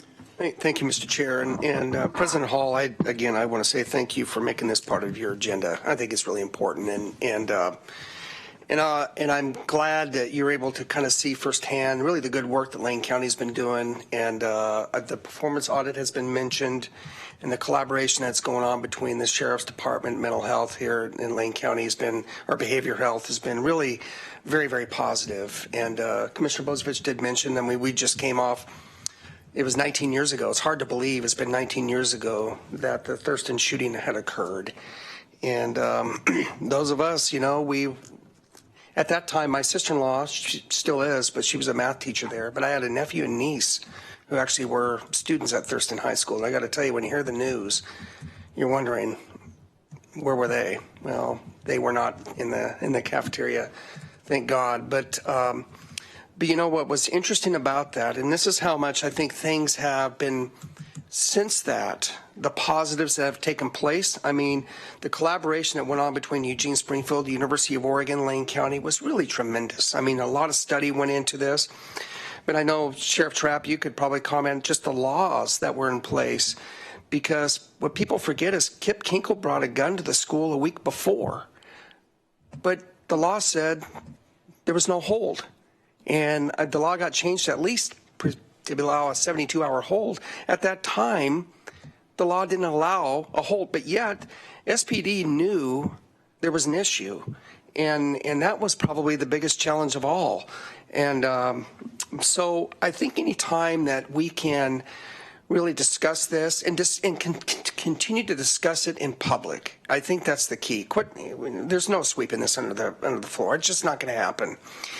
But I think, Andy, you mentioned the getting away from the big institutions, and you know, we've all seen One Flew Over the Cuckoo's Nest and so on and so forth. But really understanding that we can have positive treatment available, and especially I sometimes think of what could have happened 19 years ago if there would have been that positive treatment available for Kip and where he would be today. And because, you know, I'm not going to go into, because I don't have enough information to go into where he was and what, other than the fact that what we knew from the reports we've seen. But, you know, things have changed so much, and you think about that's just 19 years ago and where we are today. It's changed in such a positive manner, but yet we still have so much work to do. And yeah, it does take money. There's no doubt about it. But more than that, I think it just takes an effort. And I think our staff has done a tremendous job. So our behavioral health staff, the Sheriff's Department, all of our public safety folks, youth services. I mean, to me, as a 15-year-old kid, if that there could have been something identified then, you know, what was going on, because his poor parents were trying to deal with it on their own, and obviously that did not work out in a positive manner, and that was very unfortunate. But so I'm very appreciative of this. I was almost a city councilor then. I was a member of the budget committee, so I was involved in the city and part of the chamber. I was a business owner. But I got to tell you, that changed Springfield. It changed Thurston High School for forever. It changed the state of Oregon. And can you believe it? 13 months later, Columbine happened, and Thurston was never mentioned again. In fact, I'm not even sure Thurston is even the top 10 of school shooting tragedies anymore. And you know, and I don't want to go on, but you know, too much longer. But having the conversations with my friends down in Douglas County, in particular, Commissioner Freeman and Commissioner Boyce. The big challenge that they had, obviously, see, here at Thurston, we did have support from Eugene, University of Oregon, Lane County. Douglas County, they were by themselves. And if you've been to Umpqua Community College, it's not even Roseburg. It's in Rule. And by then, 19 years ago, Fox News was fairly new. There was no MSNBC, and CNN was kind of it. And today, they just all swarmed Umpqua Community College. We were able to handle them back then, and so it was a whole different arena. But again, I can't thank you enough for adding this in this part of your agenda, and I strongly support and will continue to do so. Appreciate it. Thank you. It's hard for me to hear you say those things, Commissioner Lycan. You were directly involved. 19 years ago, I was the day before that happened. I was elected to my third tour of duty as a Eugene City Councilor. And that paled in comparison. Everything paled. Everything in the world. I was in Scotland when this happened, and the entire world was back on its heels that morning. So, but it helped us form our resolve, and it helped us form the path that we are continuing down today. And as I said earlier, this is not a heavy lift for Lane County with behavioral health issues. Commissioner Sorensen. Thank you very much. I just wanted to say a few things this morning on this topic because I do think it's pretty significant. First of all, our county is one of the many counties that belong to not only the Association of Oregon Counties, but the National Association of Counties. And I really want to compliment our neighbor and AOC President, Bill Hall, Commissioner Hall from Lincoln County, which is, we share an exact border with Lincoln County. And we also share the world's largest ocean with Tillamook. Anyway, Bill is a great guy, and I just want everybody who, all the people that watch our meetings to know that all of the commissioners have worked with Commissioner Hall, and we really appreciate his leadership in the state. And getting to this topic in particular, the materials that I get, and I don't get a lot from the National Sheriff's Association, but NACO has been sending out a lot of information about this. It's been in their national newsletter, and I think that counties all over the country are very supportive of NACO's work, and that's one of the reasons that Commissioner Hall is doing this great work in Oregon. And as to law enforcement, this has been a rather substantial change over the past 25 years. The law enforcement community, both the police chiefs and the National Sheriff's group have been really helping in the most recent years about identifying this problem. Obviously, they knew about this problem, but I think that they expanded their role in helping to solve the problem, and I think it's really great. We think about our efforts in Oregon to try to bring about some coordination, and those of us that have been involved in public policy for a long time. I mean, I was on the conference committee when the Senate bill passed to get these local public safety coordinating councils put together, and bringing people from the mental health side, from our cities, from city police, from our county sheriffs, our commissioners. Beyond that, our school officials all together in these local coordinating councils, I think, has really been a positive thing. We're ahead of much of the rest of the nation in this coordination. So a lot of this coordination, we are hearing commissioners say, well, gee, we're already doing that. That's because we had the policies in place to allow this coordination. And then on the topic of veterans, Lane County is not the largest county in Oregon. A lot of people here think it's the most important county in Oregon. We're not the largest in land area. We're not the largest in population.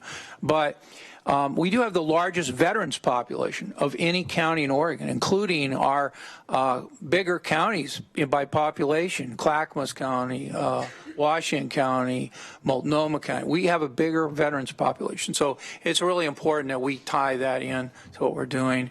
And I think that this school shooting thing that is so, big national news, after the Thurston shooting, and everybody in our community knows where they were on the day of that horrible tragedy, but that shooting wasn't in isolation. That's not just one incident in one community. No, we had that the visit by President Clinton after that tragedy. Same thing happened in Roseburg. Visit by President Obama in Roseburg. What brings a president to a community? Well, big national event. And so these events, which are horrible, there's something we can do about it. And I think that part of this tragedy isn't just the national news tragedy. It's the families. It's the family members of people who have mental problems. They're not being appropriately treated. They end up in our jails. I have my district is entirely in the city of Eugene. I have gone up to Eugene police officers on the street, motorcycle officers, officers on bicycles in downtown Eugene. What can we do to make your job easier? And after they suggest that I keep walking, sir. No. No. I'll just say, hey, I'm a Lane County Commissioner. I'm just curious, if I could make your job any easier today, what would it be? Well, how could I make your job easier? Because you're the most important person that most people see in terms of government. What can I do as a policymaker, way far away from you and your job? What could I do? Almost entirely, they say, try to do something about the homeless. Try to do something about people with mental problems. We can't deal with all those people. We need other ways of dealing with those folks. So to me, it's something that we as a community are doing, and we're trying to do this. And I think supporting this resolution is the very least we could do to put some effort behind it. And I just can't say enough about all the mental health professionals, people that are working with you. And so thank you so much. Thank you, Commissioner Sorensen. You know, you can see that from left to right, this board is immersed, in fact, steeped in issues surrounding behavioral health, from personal experience and from the dedication that each member of this board has just demonstrated to you. So I'm excited about this. Thanks for bringing it to us today, Commissioner Hall, and thank you for being here, Mr. Smith. You know, as we look down these 15 bullet points, it is a remarkable set of accomplishments, but it's only the beginning. You know, it's only the beginning of what we can do and what we are entrusted to do. That's something that Sheriff Trapp just quote, a little bit off, but I've got quotation marks around it anyway. Using our resources for care of people suffering from behavioral health issues instead of focusing on those who choose to behave that way is not an appropriate use of resources. And that's what we're talking about, is putting our resources more directly into behavioral health issues. And there are so many ways that we can do it, so many ways that we can. And I'm looking forward to being in Columbus in July, and I hope to spend quite a bit of time by your side and researching and seeing what we can do, how we can leverage our two counties. You know, I'm looking at a sign in your county and a sign in Boston that says, and I quote, let's see, where is it? Newport, Oregon, 3,365 miles, and in Newport it says Highway 20 East, Boston, Massachusetts, 3,365. So the reach that we have here, we can demonstrate here in Oregon, here in Lane County and in Lincoln County, what we can do and reach it across the entire nation with it. And I'm excited about that, excited about the things that we do to break ground. I'm excited about your staff. I understand you have a rock band right in your facility. We do. Yes, on Friday afternoons. How's that working? Come down and enjoy the fun. I've heard that rock band before, I think. Mr. Smith. Commissioner Farr and Commissioner Sorensen, one other nugget of good news that's related to this on the veterans side. This just came out on Friday. Commissioner Sorensen, I know you mentioned veterans.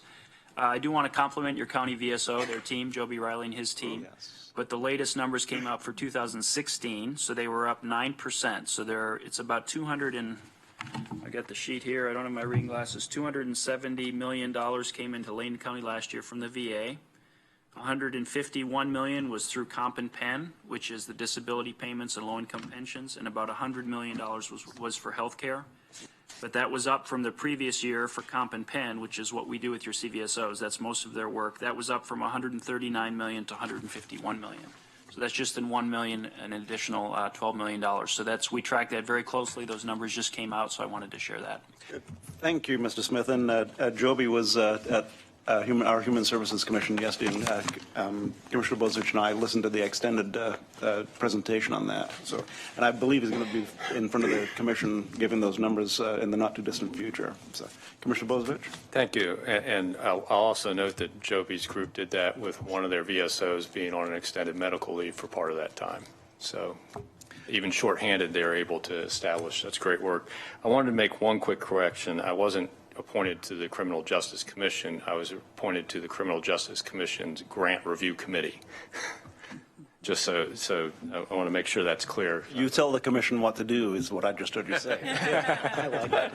Yeah. No, but it's an important position as that's the committee that reviews justice reinvestment grants, and that's a really important source of funding that has been highly utilized in this effort to keep folks with mental illness out of the jails, as we combine that with specialty court monies and Community Corrections Act funding to keep everything, kind of tied together through our LIPSIC and supporting these efforts. Our jail is the largest provider of mental health in this county.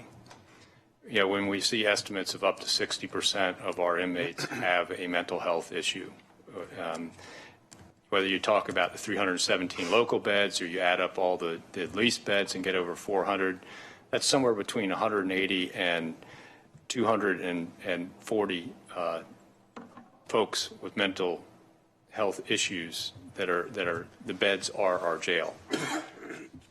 Junction City State Hospital doesn't even have that capacity. So they are our largest provider of mental health services. So this is really a critical issue, and that's why I'd like to move approval of. Commissioner Bozievich, a little more discussion before the motion. Okay, if that's what you want. I just thought we could do that as part of discussion motion, but I'll wait. Okay. Then just point back to the mental health summit. We have a list of 63 names of people that, once again, as people from our staff, from the state staff, but also from private nonprofits in our community. The mission is represented at the Mental Health Summit, as are a number of our various mental health providers. We have a great network here in town, here in this county.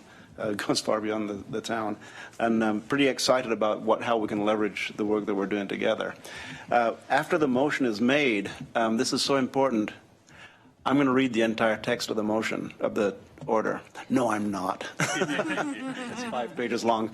So then, Commissioner Bozievich, who's going to make the motion? Who wants to make the motion? Commissioner Bozievich.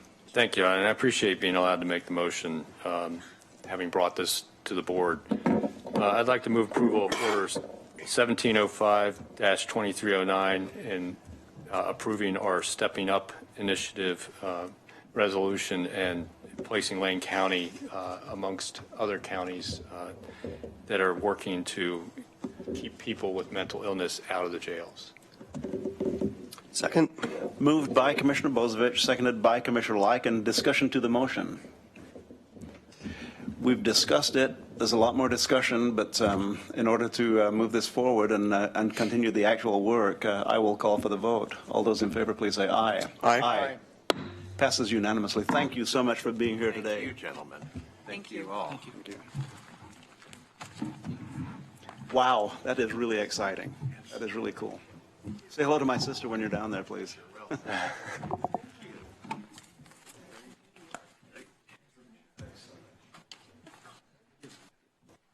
Thank you for bringing that, Commissioner Bozievich. That's one of the most exciting things we are doing as a council commission, as we're moving forward in leaps and bounds on behavioral health issues across the board. Then we'll go back to county administration. Mr. Mokrahajski had made announcements. Any more discussion to Mr. Mokrahajski's announcements? I see none. Then we'll move along to Commissioner's business. Commissioner announcements. Commissioner Lyken. Just real quickly, so Commissioner Farr and I met with the leadership of Tracktown yesterday, and along with Greg Rickoff, just to have a conversation about, because things are really beginning to kick off and really begin to move forward now on the World Track and Field Games of 2021, and we appreciate their information they supplied. And so expect, I would say the next meeting is going to be in October. And I would say expect then that we can probably begin sharing much more of the agenda, where things are going, how, and where, how we can be involved. The thing they continue to emphasize is that this is not a Eugene and Lane County event. This is an Oregon event, and even more than that, it is a United States event. Again, this is the first time the World Outdoor Track and Field Games have ever been on American soil. And so a lot of excitement. 2021 is right around the corner. I mean, we're literally 4 years away, and in August. And so it's a very exciting meeting. I don't know if anything you want to add to that, Chair Farr, but very pleased they provided the update of where things are and where they are right now. I just mentioned, Commissioner Lyken, that just the magnitude and the scope of what is happening here in 2021, in August of this year, 2017, the same games will take place in London. Yes. So London, Eugene, London, Lane County is what I would like to say. So the two big L's in the world, London and Lane County. I love it. So more commissioner business? Commissioner Sorensen, excuse me. A lot of the people at Lane County may not know this, but following World War II, the Secretary of State, George Marshall, set up, of course, the famous Marshall Plan. And one of those aspects of that Marshall Plan was to set up sister city and sister county and sister state relationships between various German states and various American states and various German counties and various American counties, various German cities and various American cities. Well, there was a Oregon Army National Guard unit stationed near a Landkreis, which is the German equivalent of a county, and this Landkreis is known as St. Wendel. St. Wendel is a Landkreis in the state of Saarland, which is in southwest Germany, and this Oregon Army National Guard unit was brought in after World War II, and also the Oregon Air National Guard to help with the immediate aftermath of the war. So they weren't necessarily involved in the Patton Army going into Germany, but after the war ended, my understanding is, and the soldiers and airmen from those units were in and around St. Wendel. So one of the people that and those Oregon folks were from around our area of Lebanon, Albany, Eugene, Corvallis, and there was then a relationship between those people that lived there and these Oregon people. Well, these German people began coming over here for vacation, and pretty soon we had the State Department with an official, we want to make sure you get your sister county lined up. So we got hooked up with St. Wendel. If you go up to our office, you'll see some plaques and things and signatures of the leaders of the St. Wendel government.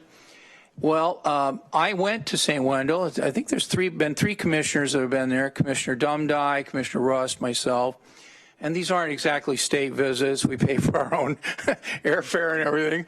But I would highly encourage you, if you're interested, because they're quite interested in us. And I was just trying to see what the foreign trade arrangement was. And this is more at the state of Oregon Saarland level, but it is one of our larger trading partners behind Japan and South Korea, Germany, and the Oregon Economic Development has done several trade missions to Germany. But zeroing in on this St. Wendel thing is that I met when I went there, I met the public affairs director, kind of the Devon Ashbridge of Landkreis St. Wendel, and he and I were sending emails back and forth, and finally he told me, he says, you know, I'm coming out to the Northwest to visit. I've heard about your big track meet coming up, the World Track Meet. He had heard about that, and he wanted to come here, not necessarily to watch the track meet, but just to see Hayward Field. He'd heard about it.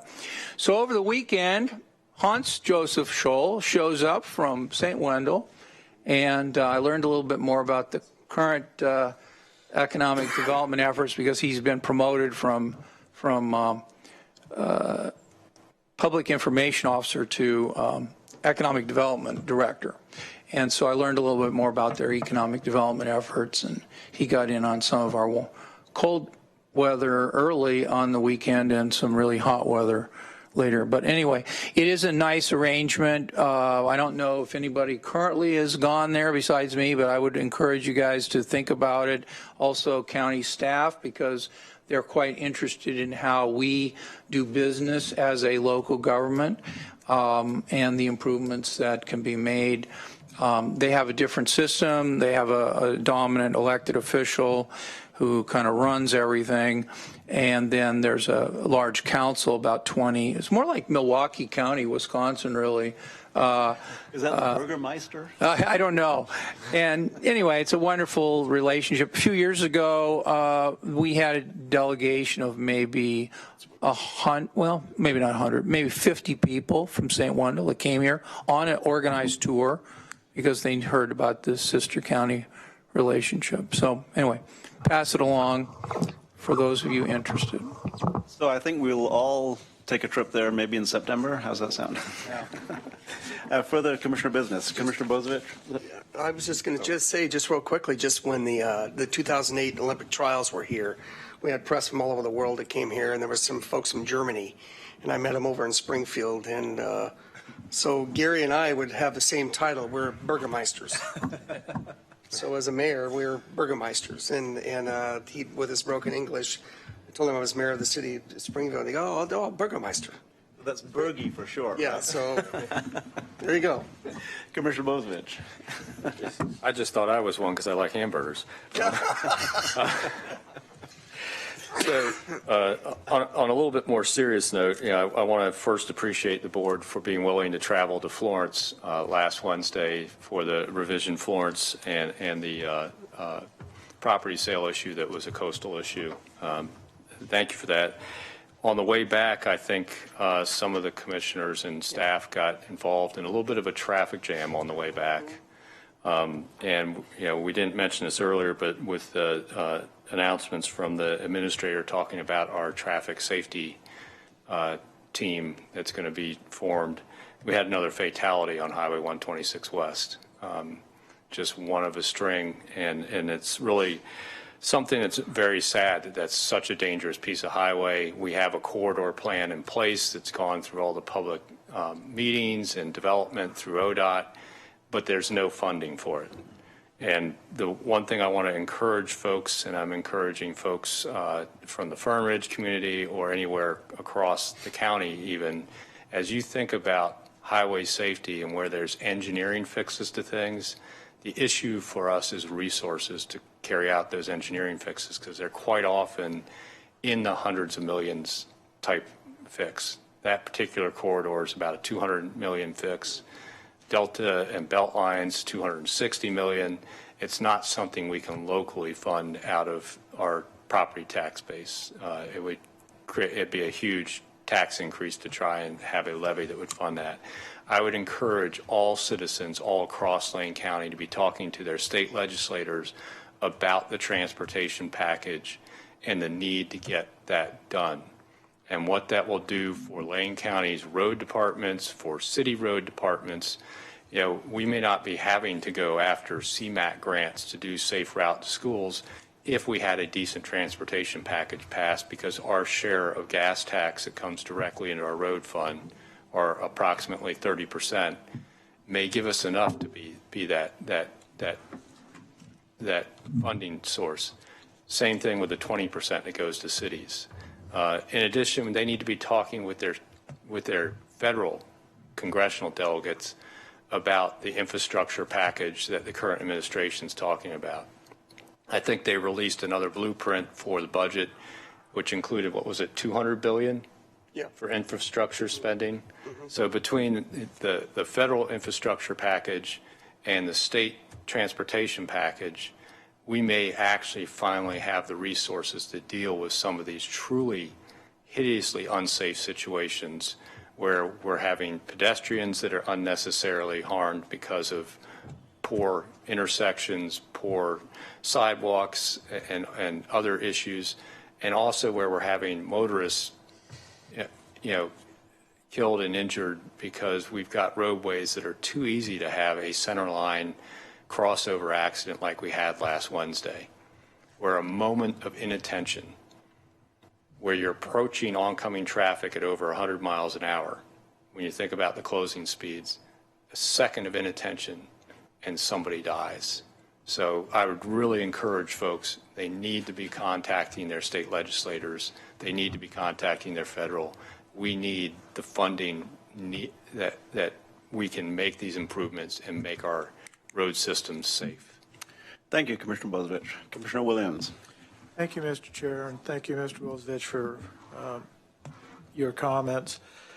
Last Friday was the completion of my first month with this board. And they said it wouldn't last. Well, He's still coming back. I am back. I just wanted to thank you, my colleagues, fellow commissioners, for the incredible assistance that you have provided to me in allowing me to slowly get up to speed. I know this is a huge task. You folks made it much easier for me, and I am very grateful of that. In addition to that, I would like to also compliment and give a shout out to all the staff folks that work for the county and do the really hard work. I want to thank them for their support and guidance in my first month. I never experienced one negative aspect. Everything has just been absolutely, for me, golden and humbling, that the outpouring of support that I received. This morning I got in my office, as some of you may know, Sunday was my birthday, and I came to my office this morning, and there was a beautiful card with sentiments from virtually everybody, and I'm very pleased and touched to have received that, and the great welcome that that you at the county have extended to me. So with that, I thank you all, and be patient with me. I'm still learning. Thank you, Commissioner Williams, and welcome once again. I'm trying to recall, who was it you replaced? No, seriously, I know that Commissioner Stewart's also been instrumental in helping you to step into filling what were very big shoes that he left, very big footprints that he left behind. So thank you, and welcome to Lane County for the next month. The only thing I'm going to mention is that this is actually our first regular meeting since May 16th, which is when the election took place. And we went into the election wondering what was going to happen. We had a pretty good feeling that the sheriff's levy might pass. We believed that we'd done the right things to get us in position for the public to support us once again. And guess what? Almost 73% of the vote, which is a ridiculous number of votes. 55 is a landslide. And so 20 points beyond that. And looking back and analyzing what we did, and it really goes back to the day the levy passed 4 years ago. That from that moment forward, we said what we were going to do, and we exceeded what we promised people. We established great expectations and exceeded expectations. That is how you gain trust. That is how you gain trust on an ongoing basis. And the work that the sheriff did over and over again, I heard the fact that the sheriff said we didn't need 55 cents for the remainder of the term of this of the levy, that we reduced it to 38 cents. People really loved that. Most people didn't know that a levy was just was an up to amount, that you could actually reduce it. You couldn't go over it, but you could reduce it, which we did. And then I mentioned earlier when Commissioner Hall was here, I wanted him to hear that Sheriff Trapp had spent, and also District Attorney Patty Perlow, in a windowless room at the phone banks at Oregon Auto Group, phoning and phoning and phoning for hours and hours on end, getting support for the levy. That's how you win. The campaign staff on that drove them like horses, but they were willing to be driven in that situation, and made it happen. And ultimately, 73% of the vote. I'd like to personally thank the voters of Lane County. We went out a year ahead of time, and understanding that if we didn't pass, we had another shot in a year. Well, we don't need that other shot in a year. We have the levy for 5 years beyond that, and it's pretty exciting that that we are able to move forward and continue to exceed people's expectations. Thank you, Mr. Okerheisky, for your part in that. Thank you to the Board of Commissioners for their part in that, and thank you to Sheriff Trapp and his staff, who on their own time, not on company time, but on their own time, made sure that people heard the good things that were happening as a result of the initial passing of the levy. So we're moving forward. I see no further commissioner announcements. Do we have any agenda team requests? I see none. Oh, I do see one. You hear one. I hear one. Hear one. Commissioner Sorensen, please. Thank you very much. We received an email from Mr. Dingle the other day, and I just wanted to kind of read from it here. It wasn't from Mr. Dingle, but it was mentioning Mr. Dingle. It was his report back. We had asked that there be a report back on the Eugene camping ordinance. And he wrote an email to the board, I don't know, was that 5:23, 9:03 a.m. Well, that's just a few hours ago.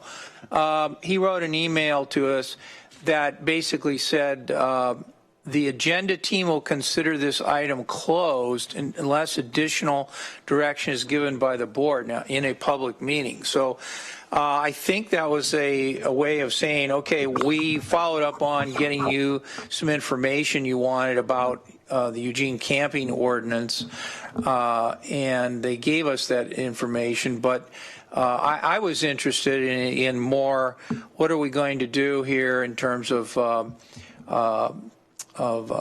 looking at the relationship between how well or poorly this camping ordinance has worked, and use that information to then make a public policy, a Lane County ordinance, not identical because it's not an identical situation, but similar to, and at least providing a frame of reference for a Lane County ordinance.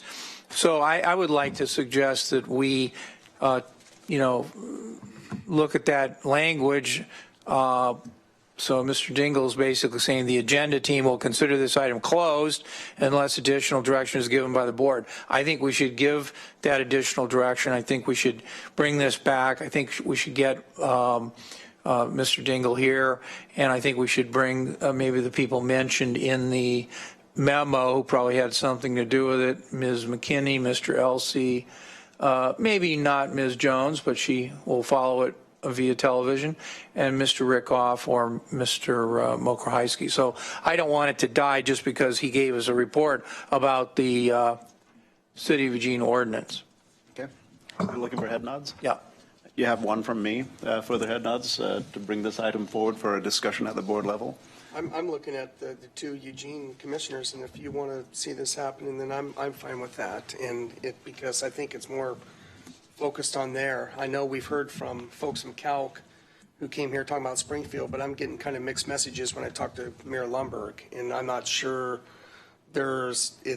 Springfield is moving in that direction or is quite there yet. So, but if Lane County and Eugene want to look at working together on this, I have no issues. So I'm going to take the lead from Chair Farr and Commissioner Sorensen. Thanks, Commissioner Lycan. Ms. Mokrahysky is clear that an ordinance that mirrors exactly what the Council Committee on Homelessness and Youth came up with in the 1990s for the city of Eugene, which has evolved. It's clear that Lane County cannot do something identical to that. Land use outside the urban growth boundary is different to land use inside the urban growth boundary. County land outside of the city limits is different to land inside the city limits. But what can we do? And I think that's a discussion that we need to have, is what can we do to alleviate the emergency camping situation that causes all kinds of consternation in neighborhoods when it happens on an impromptu basis. I know that my church, Bethesda Lutheran, has inside the city limits has a single space for a camping family, provides sanitation facilities. I know that Essex Construction has a couple of spaces out in West Eugene. So that's two examples of both a religious institution and a private industry that is accommodating camping with no ill effects on the congregation, on the staff, or on the customers of Essex, just to name two. So what can we do? Clearly, we can't do exactly what the city of Eugene is doing, clearly, and nobody will argue that. But what can we do? Further discussion to that? We have 3 head nods already, 4 perhaps. Yeah, well, I was going to try to ask a clarifying question. I think what you're asking for is closer to what I was envisioning was, what can we do? If we're going to talk about moving forward with what Calc originally asked us to do, which is to come up with a Lane County version of Eugene's camping ordinance, that was projected in the memo to have at least a 0.6 FTE impact on land management which I think we need to have a discussion of our long-range planning work plan. I want to make sure I state that correctly. And the impact and what gets kicked off if we choose to, what's a priority? Because this was not identified as a priority by gone through the Planning Commission process and then ultimately the board process to adopt the work plan. It would be new work. So if it's to look at what can we do, that's a little bit different than going forward with what was requested we do. So I'm more than happy to look at what can we do. You can add my head nod to that. Makes sense. Thank you. And the committee that I chaired, it was Bobby Lee, Jim Torrey, and I, and Richie Weinman and Pearl Wolf were the staff on that committee way back in the 90s. That lasted clear into the 2000s. And that's what we looked at back then. What can we do? We had nothing to work with when we started. Well, when we start looking at it at the county level, we have other things that we can look at. What has worked and what hasn't worked with the City of Eugene.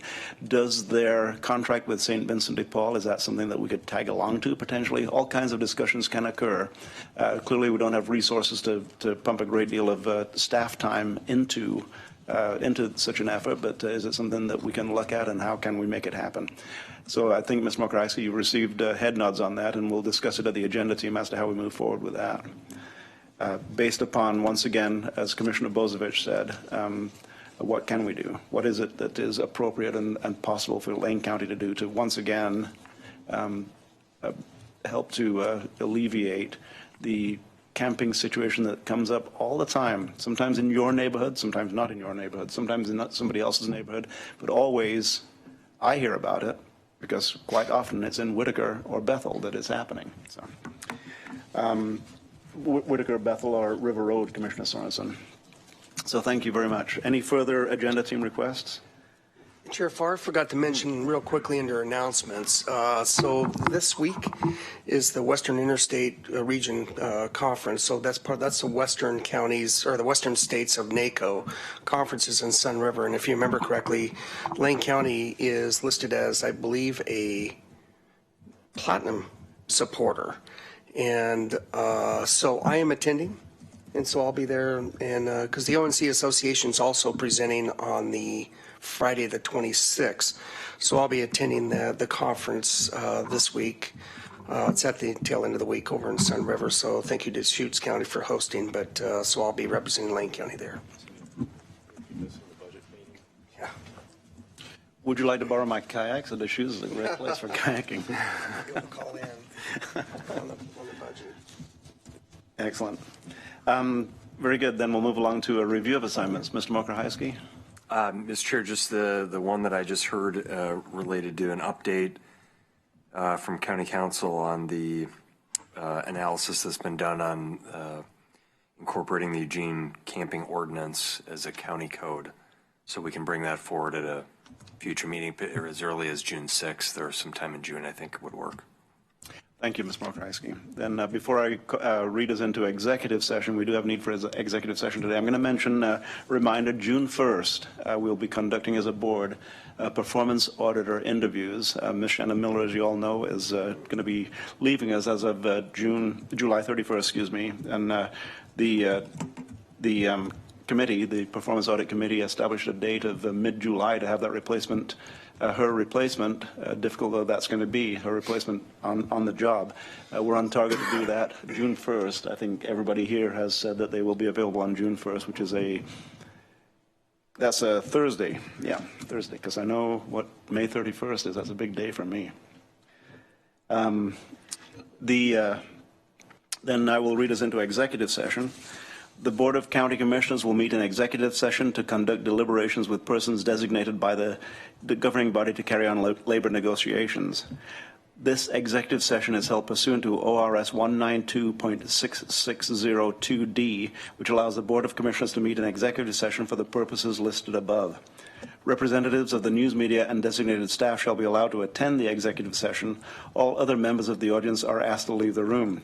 Representatives of the news media are specifically directed not to report any of the deliberations during the executive session, except to state the general subject of the sessions as previously announced. No decision may be made in executive session. We reserve the right to come back out into public session should the need arise. Upon the gavel, we will We'll adjourn, we'll recess the meeting of the regular meeting of the Board of County Commissioners and enter into executive session. Mr. Mokrice, prior to the gavel.